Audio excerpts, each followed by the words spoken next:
Good evening, everybody. My name is Dr. Ryan Lee. I'm here and very honored to share an 1-hour presentation with you entitled Full Mouth Implant Restoration in a Cancer Survivor with Osteonecrosis Risk. And the subtitle is Maximizing Predictability with Guided Surgery. Thank you so much, Lisa and Catapult Education, for this opportunity. And also many thank yous to Dytron Dental for being a sponsor.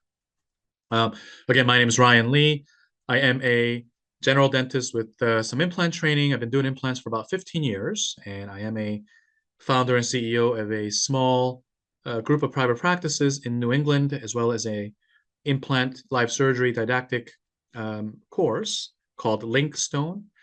And as a side note, I'm in the Army National Guard and wear a hat of a chief dental officer with a federally qualified health center in Massachusetts. So here we go. As is standard for me to share, this is the financial disclosure statement. I am not getting paid anything for this lecture. I am the founder of Linkstone Implant Academy, which is an implant education and advisory firm that trains dentists in private practice, DSO, CHC settings. I am a KOL for various implant companies, including Dytron and others, and I have no other significant or relevant disclosures to make regarding this presentation. So you may see some Linkstone and other logos here, especially Dytron. Let's dive right in, folks. If you see a quote like this, if you have a patient that comes to your practice and says, I need a second opinion on my bottom right molar, where there are 2 existing dental implants. You know, they were done 4 years ago. It was fine for a while, but it started hurting a couple of months ago. Oh, by the way, doctor, I should mention that I'm a base of tongue cancer survivor. I got radiation and chemo 7 years ago, and here it is. So when you see a panoramic x-ray like this, there's multiple things you may observe. Tooth number 19, lower left, we know there's periapical radiolucency. Furcation involvement, we know there's issues there. The patient shows a lot of signs of wear. And the upper left quadrant, there are 3, looks like pretty well healed implants with a sinus lift at number 14. But our question here, the chief concern is the lower right, where the red circle is. Tooth numbers 30 and 31, those 2 implants, we begin to see radiolucency throughout the distal implant especially. So let's move forward a couple of months. Let's mention, the upper left implants were placed 10 years ago, before the patient had cancer, before the patient had radiation and chemo. However, the lower right implants were placed after patient had radiotherapy for head and neck cancer, right? So what happens? A couple months ago, the patient comes back, and at this point, what are your recommendations, right? Do we keep them or do we remove them? Do we deal with both implants or just one of them? This is really a thought-provoking situation, right? Not doing anything is probably not the best thing. You can certainly make a referral. You can certainly do something if you're comfortable, but at a minimum, you have to have a conversation with this patient. And I'm sure most of you, if not all of you, will agree that this is not a very simple situation. Why? Not only because the implants are showing signs of radiolucency and infection and failure, most likely, but also because this patient had cancer to the head and neck and radiation. If you dig a little deeper, you can tell that he had implants done successfully before radiation on the upper left, but after radiation, he had more implants done on the lower right, which now seem to be causing problems. So intraorally, this is what it looks like. And when you see this, you know that this is not, again, a straightforward situation. There's exposed bone, there's what appears to be a fistulous tract or an abscess, and obviously pain. What caused this condition? And what is the name of this condition? So obviously, what we're dealing with here is osteonecrosis, or more specifically, the type of osteonecrosis caused by the patient's history of radiation, especially to the head and neck, especially to the mandible, although it affects both the upper and lower jaws. At this point, we sectioned the two-unit bridge, and we removed carefully the distal implant. And then he comes back several weeks later, and this is what it looks like. At this point, doctor, what conversation, or hygienist, dental assistant, as a dental professional, what conversations are you having with this patient at this point? More specifically, how will this patient's life change in the coming weeks and months, right? This is not just well, you're going to be down a couple of molars here, right? This is a little bit more drastic than that. So what happens is this, and at this point, he's had mandibular resection, and at least on the right side, and his life has changed dramatically. Now, let's think about this carefully. This is a already cancer survivor, as I call it, right? Someone who's already beaten cancer, a hero, a survivor who's done radiation and chemo. He didn't need jaw surgery for his cancer. He needed jaw surgery because implants failed in the setting of radiation that he needed to beat his cancer. So he underwent jaw resection surgery because of implants that caused osteoradionecrosis. So due to osteoradionecrosis, he underwent a more of a life-altering, unfortunate situation than the cancer itself. Now, think about that. The only professionals in the world of healthcare that can deal with this, understand this, perhaps prevent this, and deal with this are dentists and dental specialists. There's nobody else. And by that, I also mean dental hygienists and dental professionals. So osteoradionecrosis is a condition that needs to be feared, even though its prevalence and risk is not overly high as a percentage. It ranges from 3% of head and neck cancer survivors after radiation to perhaps 30%. It's a wide range. But we have more and more understanding of who it occurs, when it occurs, and what some of the risk factors are. But I want to emphasize this point. I see situations as a dentist that works with cancer patients that does a lot of implants on cancer survivors that sometimes poorly performed dentistry, including implants and oral surgery, can cause more harm than the head and neck cancer itself. And that's quite scary and sobering. But it also gives us an opportunity to plan things one more time, to really coordinate care with our brothers and sisters that are specialists within dentistry and beyond, and to help really not only prevent problems, but improve quality of life. If you have a situation where a patient comes to you and says, I had radiation and chemo for my tongue cancer back in 2010. Back then, my cancer hospital sent me to a dentist and I had to take out 6 teeth. And, but now I'm a survivor. I'm fine. My cancer is NED, no evidence of disease. I'm cancer-free.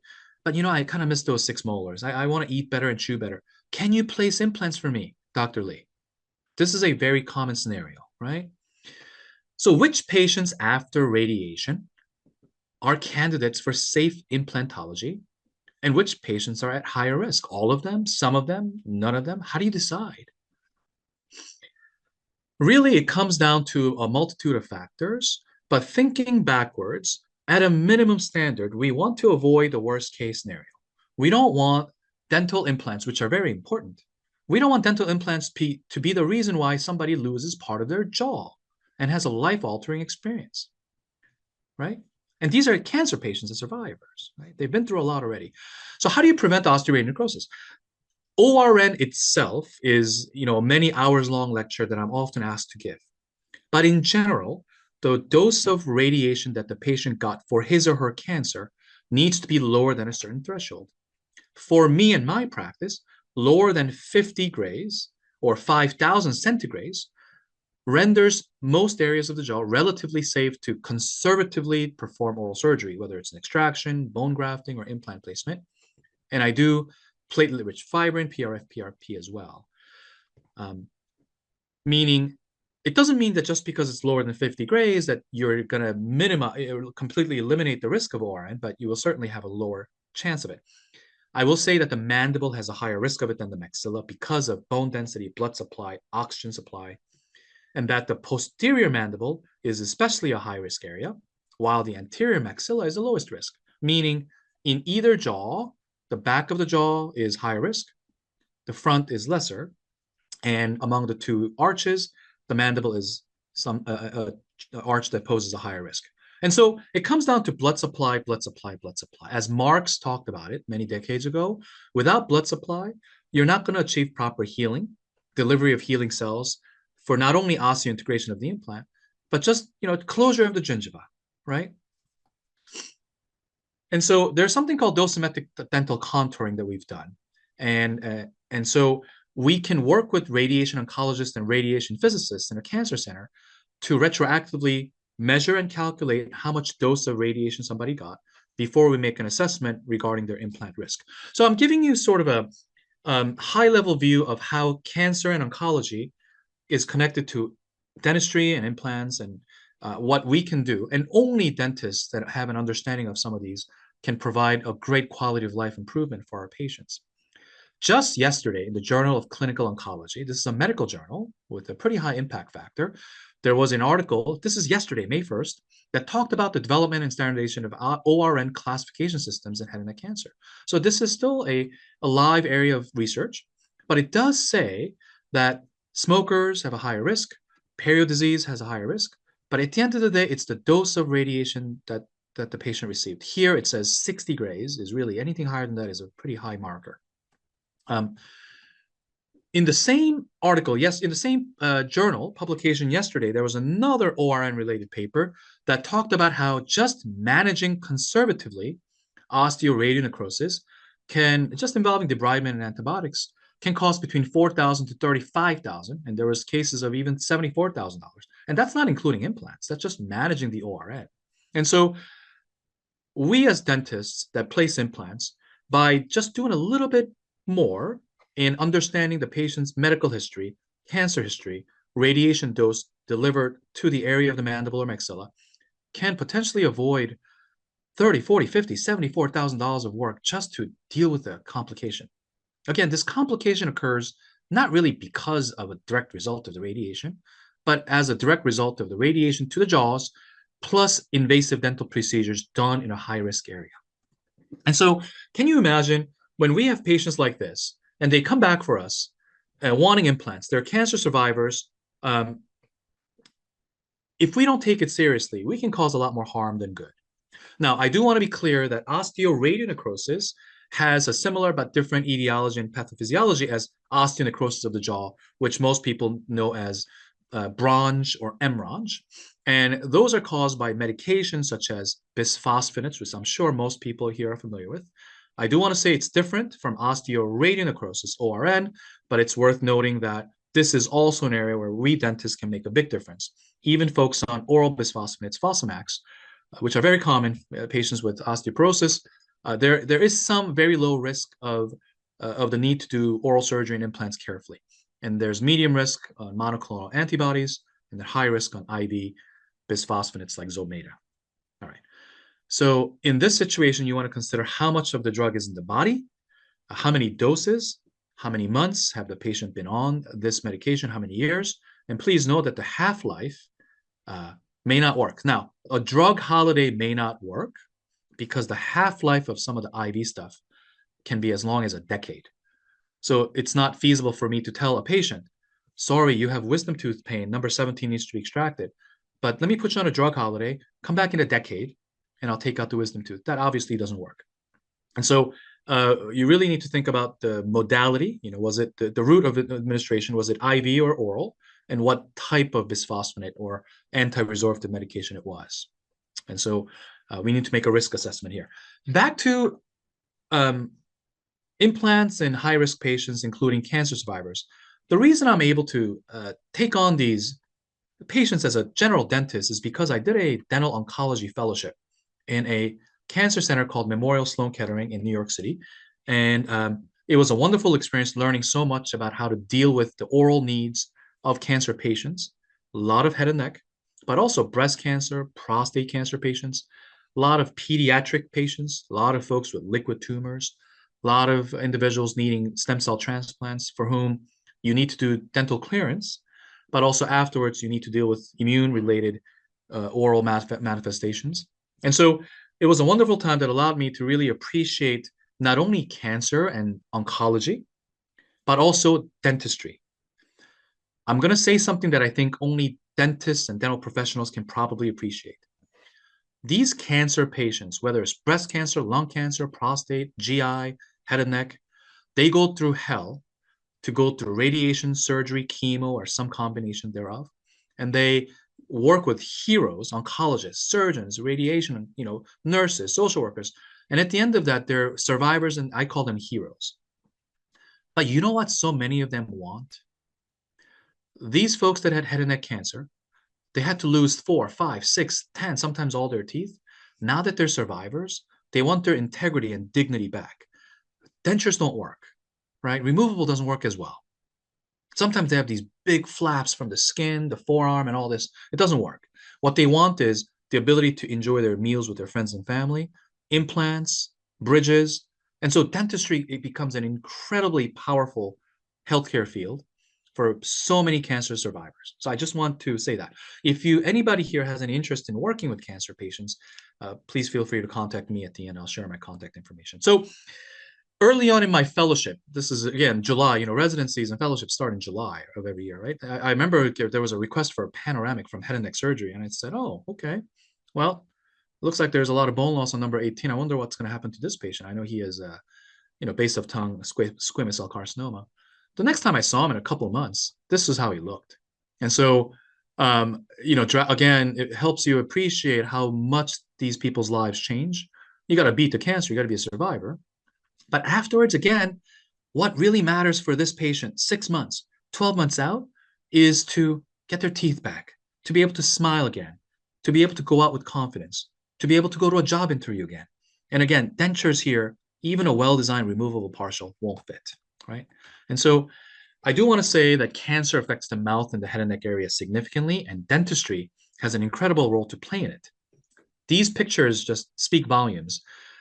Cancer does affect the mouth significantly, but more importantly, for the purposes of this lecture as it connects to implants, is that I see more and more instances of cancer survivors whose lives are fine, but sometimes poorly planned dental implants can lead to even worse and sometimes devastating results. This is a situation of a patient that had osteonecrosis, and cancer is what did it. I'm sorry, not cancer, implants is what caused it, right?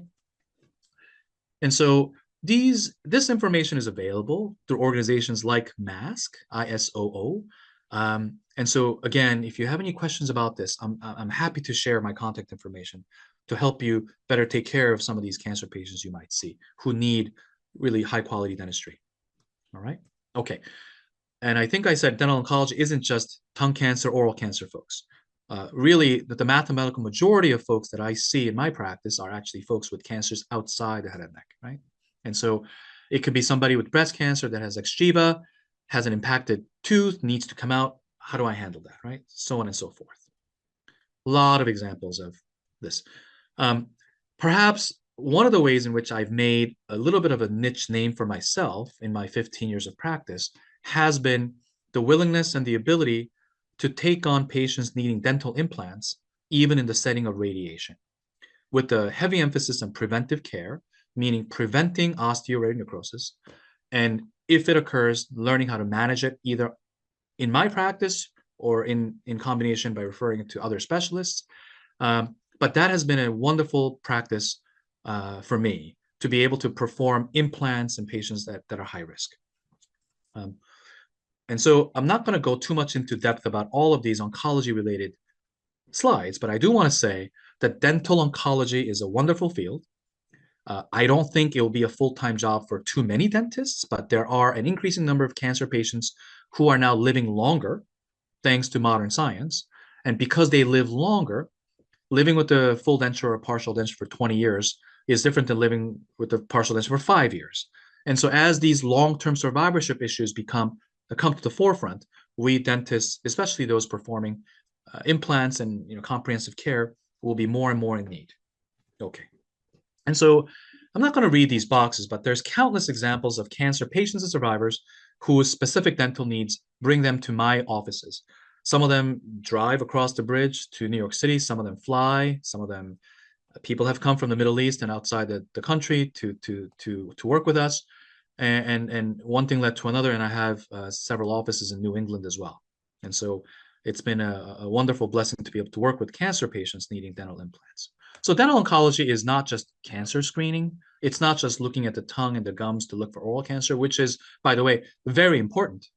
But it's an interdisciplinary specialty that spans dentistry, oncology, and survivorship.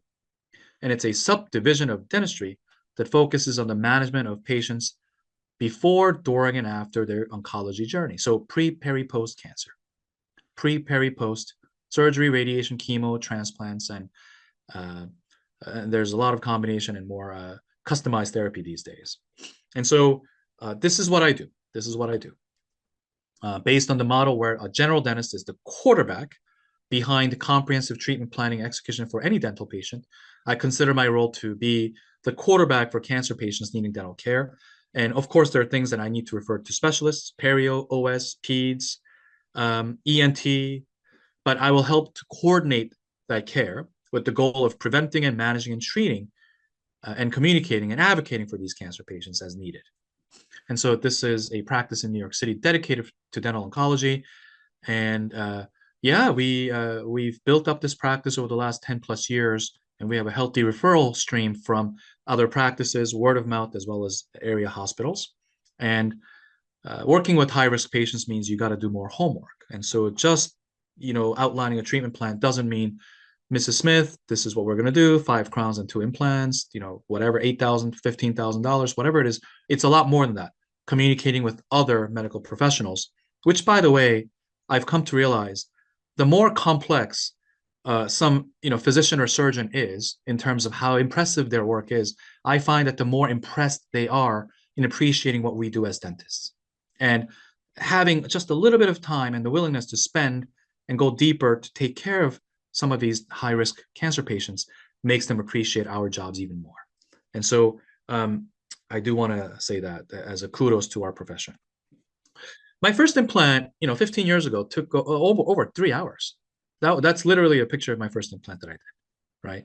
And I remember I was a resident. This was the first time I was going to do A to Z, soup to nuts, the whole thing, no one looking over my shoulder. And, it was parallel. It looked good. But it took so long because, I was nervous, but also because there was no, it was free-handed. It was brain-guided, right? It was my hands in the patient's jaw, making it straight, making sure it's parallel in the right angle. Today, though, we have the opportunity to rely on technology to not completely eliminate, but largely minimize the risk of some complications occurring.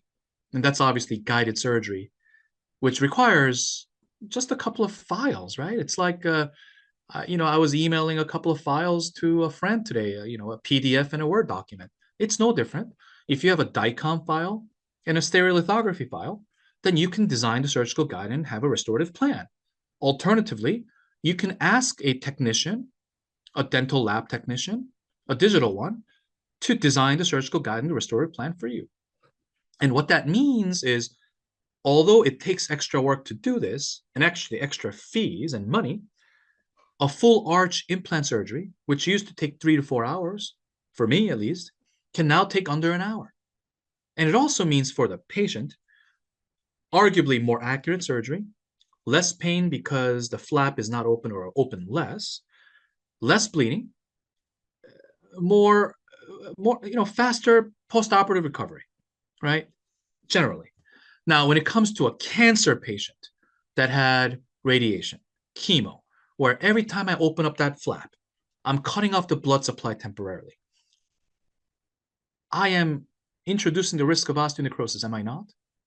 Conversely, by using guided surgery, by minimizing the need to open up large flaps, and perhaps not even opening flaps, I am that much more likely to minimize the risk of osteonecrosis.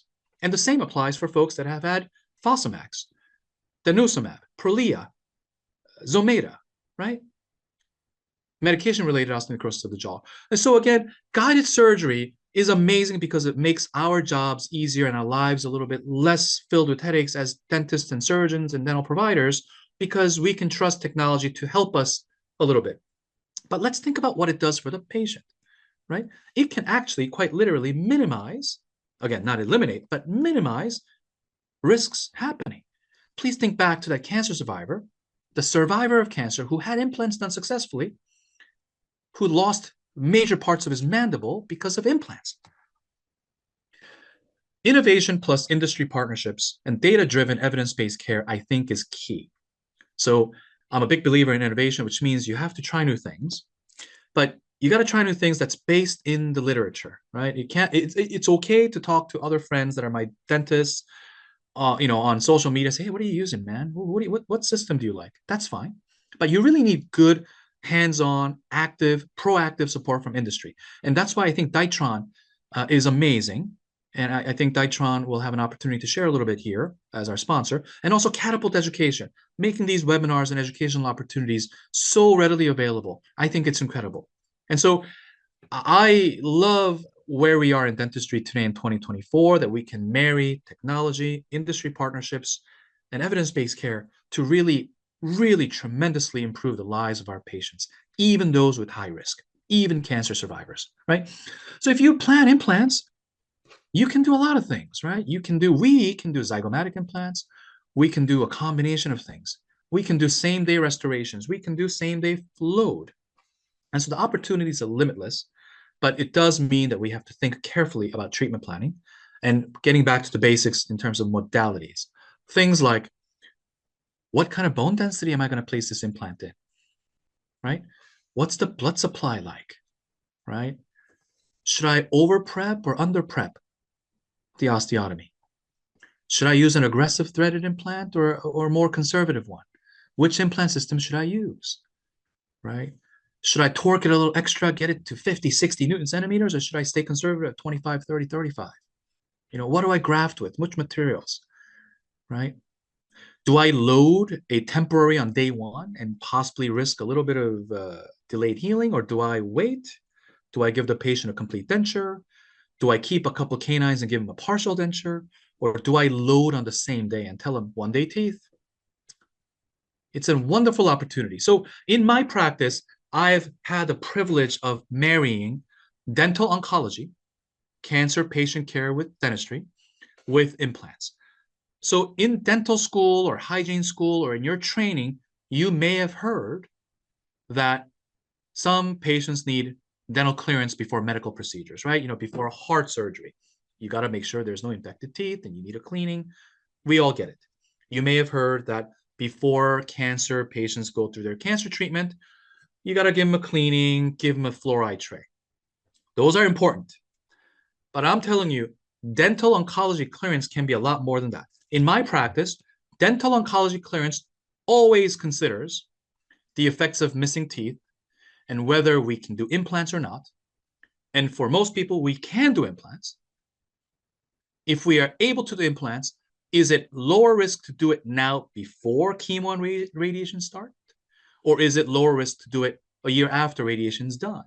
Clearly, the answer is, well, perhaps the best time is now, because radiation to the head and neck for cancer, that risk never goes away.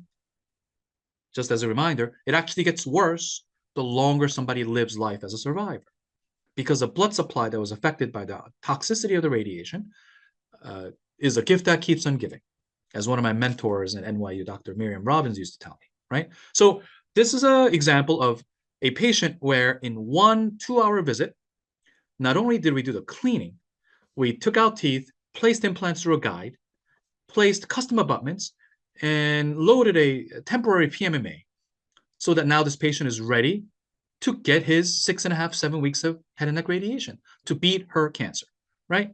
This is what dental oncology clearance can be. A lot more than just, let me give you some fluoride toothpaste, which is also important. But don't forget, implants done before radiation is zero risk of osteoradionecrosis. Implants done after radiation can be as bad as the first slides I showed you, where the person lost major parts of his jaw because of implants, right? Now, this kind of dental oncology clearance is not easy, but what it does require is guided surgery and planning. So that's why guided surgery is such an amazing tool. I'm going to show you an example of a patient that Michael's really familiar with. Michael from Dytron will speak at the end of this. It's a patient who had really a clinical trial for head and neck cancer, squamous cell carcinoma, and he is a survivor. But his oncologists down in North Carolina are telling him, you need to come back, and I think we're going to have to put you through the traditional 7 weeks of head and neck radiation, which will definitely put him at risk of osteoradionecrosis. He also happens to be somebody who was quoted $80,000 to $100,000 to do full mouth implants. He went to several offices, he and his wife, and they were told 80,000, 100,000. And so they sought my help, and I said, hey, we have a special program for cancer survivors where we give everybody who's a cancer survivor 40% off. So your upper and lower full arch implants, can be as low as 50,000, and so we got to work. He's going to start radiation. number one. Number two, it's a recurrence because he already was on a clinical trial. And number three, he happens to be somebody, even though he's got most of his teeth, almost every single tooth either had recurrent decay, mobility, perio disease, poor crown to root ratio, periapical radiolucencies, so on and so forth. And so his strong desire was, I want to limit the risk of osteonecrosis, Dr. Lee. I just want you to take everything out and do implants. Oh, by the way, I'm starting this radiation therapy back in North Carolina again in a couple of months. What can you do for me? So I said, let's give you a dental oncology clearance using guided surgery and implants to limit the risk of osteoradionecrosis. So in partnership with Ditron Implants, we got to work. We obviously had the plan. There's a, we wanted to over-engineer, I call it. I know all-in-4 is a well-accepted modality. I've done plenty of them, but instead of just doing 4, I'd like to go 5, 6, 7, or even 8. I don't charge any more or less. It's per arch as a package. And I will say that most of these cases, it's better if you are able to sedate the patient. You do it yourself or you bring on an anesthesiologist. But it also is a reminder that going from simple implants to more full arch and full mouth requires additional investment on your end. You need to be trained in perhaps sedation. You need to be a little bit more comfortable with digital dentistry and planning. You might need additional equipment, obviously CBCT intraoral scanners, photogrammetry, grammetry, 3D printing, milling, exocad, 3Shape. But you also need the support of staff, surgically trained dental assistants, front desk, treatment coordinators, lab techs on-site.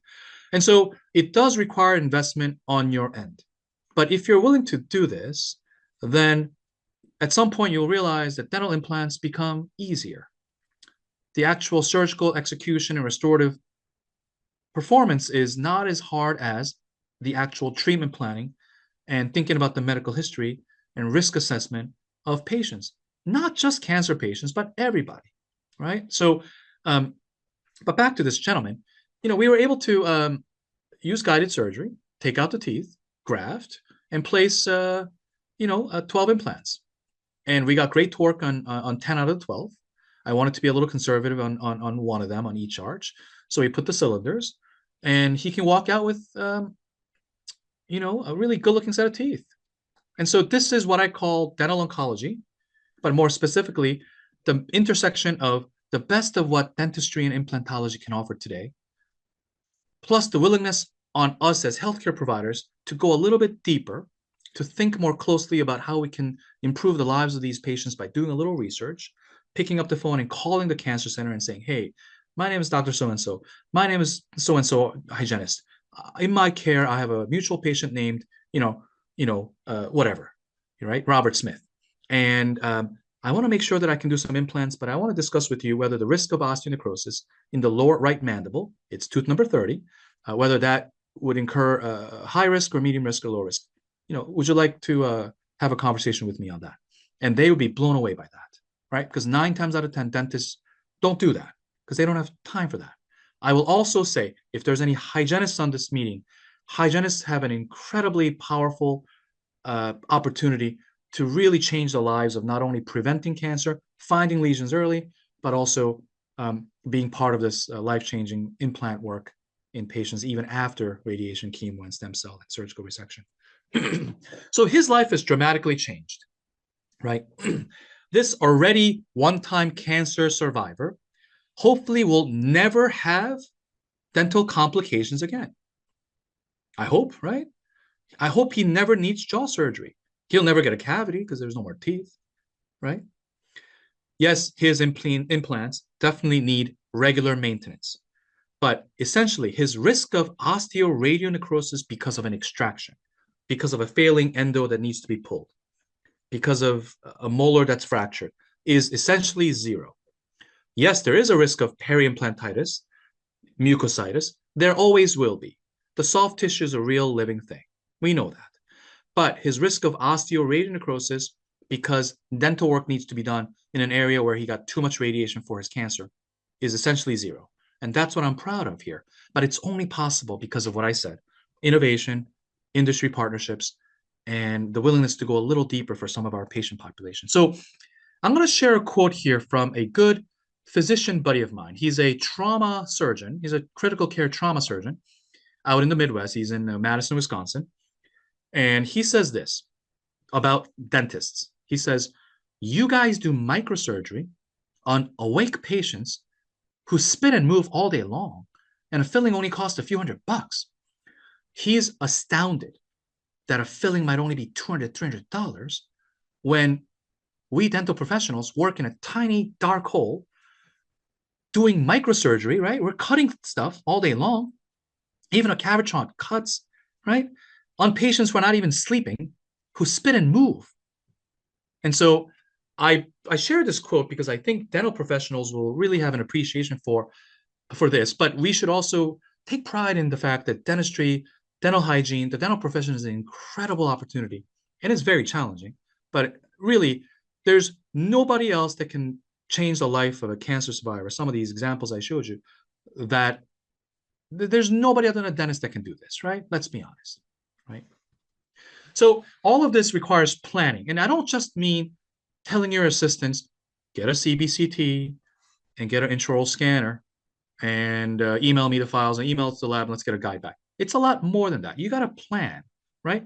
Prosthetically driven implant planning, crown down, right? Means the restoring dentist is the quarterback. And by that, I mean, even if you don't place implants yourself, the dentist that's going to restore, whether it's a single implant or a full mouth, you're the lead, right? You should take part in thinking about whether the upper arch should get 4 implants or 6 or 8, whether it will be a full roundhouse bridge or whether it will be segmented into 3 bridges or perhaps 2 or more, or whether it will be FP1, FP2, FP3, so on and so forth. A lot of times as I teach live surgery, I tell doctors, right now is the era of the super general dentist. It's the super GP's opportunity to be able to both plan, surgically execute, and prosthodontically restore these patients, right? Of course, we need our specialists' help. Perio, oral surgery, pros, you name it. We can't do all these cases. But very, very few dentists that are not general dentists, meaning at the end of the day, there's nobody better equipped than a surgically trained general dentist who can surgically place implants and restore them in the way they're supposed to be. So it's the era of the super GP. But to do it the right way, you need to understand planning, guided surgery, how to use technology and digital dentistry, right? Let me give you a slide here, just as a thought process of all of the different steps that it requires to do one dental implant. I mean, obviously, you got to take out the tooth at some point. You got to place the implant immediately. And then there's a custom abutment, maybe a temporary crown. And obviously, there's osseointegration and healing. And at some point, you want to put a final prosthetic, and then you want to maintain it. Steps 1 through 7. Why don't we combine as many of these steps as possible today, right? A lot of doctors combine 1 and 2. I can extract tooth, and I can place the implant and put some bone around it. Sometimes, usually, always. But if you can do 1 and 2 together, why not have a custom abutment made? And if you can do that, why don't you have a temporary crown made? And at some point, why don't we have a permanent crown made that we can deliver sooner, perhaps even at the same time? So these are things that I think we need to think about as general dentists, as dental professionals, right? And so I have my protocols that are a combination of evidence-based as well as my anecdotal experience, right? And so it's good for you, whether you're an associate or an owner, to have these protocols in your practice. It may not look exactly the same as other doctors, but that's okay. You need to have a protocol so that you can have risk assessment that you can do based on standards, right? And so I have these standards, and ultimately the goal is I want to combine 1, 2, 3, 4, 5, 6, 7 into as few visits and steps as possible. What does that do? Shortens treatment time, saves me fees and money as a business owner, but ultimately it's a win-win for the patient, for the staff, for myself, right? So what are you afraid of, right? What are you afraid of in dentistry, right? Is it integration? Is it? And so these are questions I want you to ask as you go from relatively straightforward single or double implants to full arch and full mouth, right? So I'm going to skip over some of these slides because I think I want to talk about treatment planning just for a minute or two, because I find that a lot of doctors that I work with that have placed dozens of implants, sometimes even hundreds of implants, sometimes fail to grasp the gravity of some of these questions. So every missing tooth site is different because the available bone, of course, the buccolingual, mesodistal dimension of the ridge and the height is different. But it's more than just the two numbers of the diameter and the length, right? What about the density? And the density of the bone is intricately related to the blood supply, right? With good blood supply, things will heal. With poor blood supply, things will take longer and perhaps not even heal, which is one of the hallmarks of osteonecrosis. And even in the same patient, one area of the mouth will heal better than the other area. I can tell you the great majority of implants that have failed to integrate that I've placed, and I want to say 10, 15,000 implants, right, have been in the posterior maxilla, especially in patients with poor density, right? Does one size fit all patients, right? FP1 versus FP2 versus FP3. All on 4, all on 6, all on X, overdenture, roundhouse, fixed segmented bridges, and perhaps the most important question, where should the implants be placed? Do we just make the mirror images parallel left and right because it looks good on an X-ray that I share on Facebook? So these are fundamental questions that we all know are important, but I think are absolutely critical as you go into guided surgery, getting that splint made, and placing your implants, and thinking about getting abutments and temporaries and delivering some kind of a fixed or even a removable prosthetic on day one. And so please understand the differences between FP1, FP2, FP3. These numbers, 1, 2, and 3, indicate the different numbers of types of tissue you are replacing. So FP1 means you're replacing one type of tissue, teeth. FP2 means you're replacing two types of teeth. Sorry, two types of tissue, teeth and gums.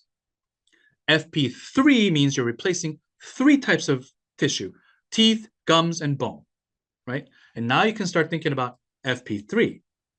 If I don't have enough occlusal space, restorative space, I need to remove some bone to be able to properly not only place implants, but have running room for the prosthetic components. So you have to sometimes remove bone because of anatomical considerations.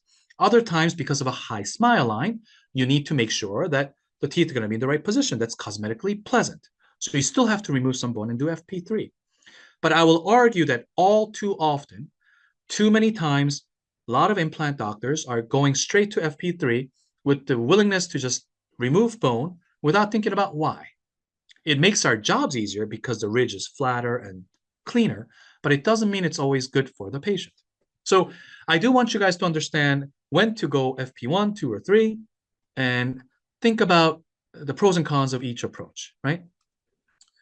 Clearly here, when the smile line has been an issue with the gummy smile, not thinking about the transition zone means you have to remove some tissue. It is okay to remove bone, but I'm saying it is not okay to remove bone every time just because we want that nice, big, fat Broadway boulevard of a ridge to place implants on. And so in cognizance of time, I'm going to move on to a couple of slides here. And by the way, even the intaglio design of your final prosthetic or temporary prosthetic can have a humongous difference in the maintenance of these implant bridges and hybrids, right? These patients are spending 5 figures, 10, 20, 30, 50, $80,000 to get this work done. But we don't go home and brush their teeth for them every night. In 6 months, in a year, in several years, many of these patients will come back with just a ton of plaque and food stuck. Why? Because we designed the intaglio to be concave like this, right? So proper planning can do wonders, not only for the execution of surgery and rehabilitation, but for long-term maintenance. And that's our job. So I do want to talk about the study, the CE organization I run, Live Surgery and Didactic, called Linkstone. It is a implant live surgery academy based in the Dominican Republic and in the Boston area. And so we take pride in really customizing your live surgery experience so that it's small groups, always live surgery, always individualized, always judgment-free and friendly. And so we have a couple of courses that I am proud to share in the few minutes that I have. One of our popular options is a small group live surgery 1-day course, a boot camp where you get to place 4, 6, or even 8 implants. We provide everything for you. You show up, you do these implants, and we talk about it. A very small instructor to doctor ratio, usually held here in New England. I think doctors that are on this course, because of the generosity of Ditron and Catapult, will most likely be eligible for a discount. If anybody's interested, please reach out to one of us at the end. We have a flagship course, a 3-night, 4-day course in Santiago, Dominican Republic, where you get to place 15 to 20 implants, take on some of the bigger cases, sinus, full mouth, ridge split, a lot of PRF, PRP, grafting, immediate placement, anterior, posterior. So this is another flagship course that we're proud of. We've done it many, many times now. And I think we have a referred doctor fee that I hope is a typo. That's a little lower than I thought, but that is one option. So we're very proud of some of these implant courses that we have, but I will say that we always emphasize treatment planning, doing it the right way, doing it once, measuring twice, cutting once, right? Okay. I do want to say thank you for the industry support and partnership from Ditron. Ditron is a wonderful implant company that is largely dentist-owned, very innovative. They have great courses themselves and great relationships with other vendors in the industry. So as I leave off in the next couple minutes, I do want to say that dentistry, and all of you guys are obviously in some way a dental professional connected to the dental industry. I think dentistry is a wonderful, wonderful field.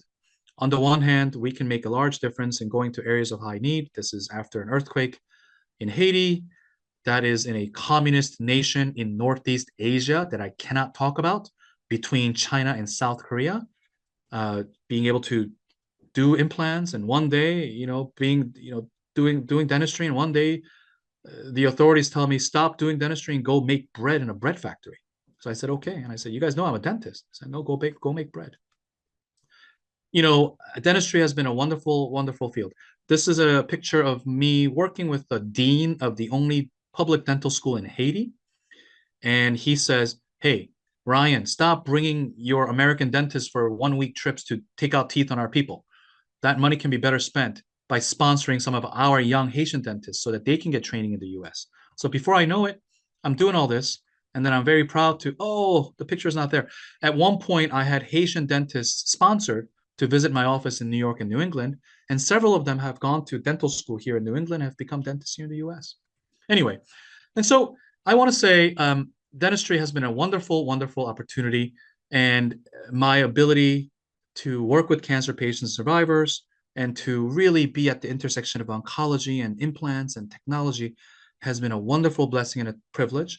And I'm humbled every day, make a lot of mistakes, but really just blessed to be able to make some kind of a difference in our patients. So the power of a smile is really something we have direct control over, and we're blessed to be able to be in the dental field. So with that said, I thank you so much for this opportunity to talk to you on a lecture topic that's near and dear to my heart, the intersection of guided surgery and implants for high-risk patients such as cancer survivors with risk of osteoradionecrosis. And at this time, I will open it up for any questions you may have. Sure. And by the way, that's my email address. If anybody, it's just my name at NYU. And so if anybody has burning questions about oncology or implants, please feel free to reach out to me. What's the minimum? Here's the question. What is the minimum amount of time between extractions and immediate implants and the beginning of radiation therapy for head and neck? Thank you. Great question. Great question. Head and neck cancer patients need cancer treatment, right? Whether it's chemo or radiation or surgical resection or transplant or the combination, which means I don't really have the flexibility to tell the oncologist at the cancer center, hey, I'm going to graft first, wait 4 months, place the implant, and then I'm going to need about 2 more months to restore this thing. And then could you be kind enough to start this guy's radiation so he beats his cancer? I can't do that. So at a very simple level, I want to do things as quickly as possible so this guy's ready to go and start his chemo and radiation, right? At the same time, if I rush something, it might not work. And so what I always say is, at a high level, try to do as much high-risk dentistry before radiation and before chemo as you can. Don't be afraid to ask for a couple of weeks, maybe a month, so that you can finish properly, take care of the dental needs of a pre-cancer patient, and oncologists will always give that to you. If the patient has come back from radiation, here's a pretty important thing. If you're going to have to take out a tooth and do an implant, do oral surgery, and you know it's a high risk area, back of the mandible, right? It's better to do it sooner rather than later. A lot of oral surgeons and implantologists will talk about the 6-month golden window of time. If I finished radiation 3 months ago and I need to do an implant right there, it's better than doing it 3 years later. The more time passes, the higher the risk. It never gets better, it just goes up. So I hope that answers your question. In your experience in a cancer survivor who gets implants, does ceramic versus titanium work differently? That's another great question. I think titanium implants are the great majority of implants that I place, but recently I've begun to go back to ceramic zirconia implants because I do find that the soft tissue response is better. Let me go a little bit deeper. I really don't place implants in high-risk patients unless I know that the oral hygiene behavior is at least good to great. If it's not great, then I don't think I'm going to be doing implants on anybody, especially patients who had chemo and radiation surgical resection, right? And so what I think I can do by performing ceramic implants is I can make that soft tissue response a little bit better in certain patients where I'm concerned that their hygiene is going to be an issue. Now, if somebody's oral hygiene is fantastic when they're 40, 50, 60, when they're 95, it might be different, right? Their manual dexterity, their, biopsychosocial status, it's just things are different. So I think more and more, I'll probably use more and more ceramic implants. I'm a big fan of it. But to be honest, even now, the great majority of implants I'm placing are titanium.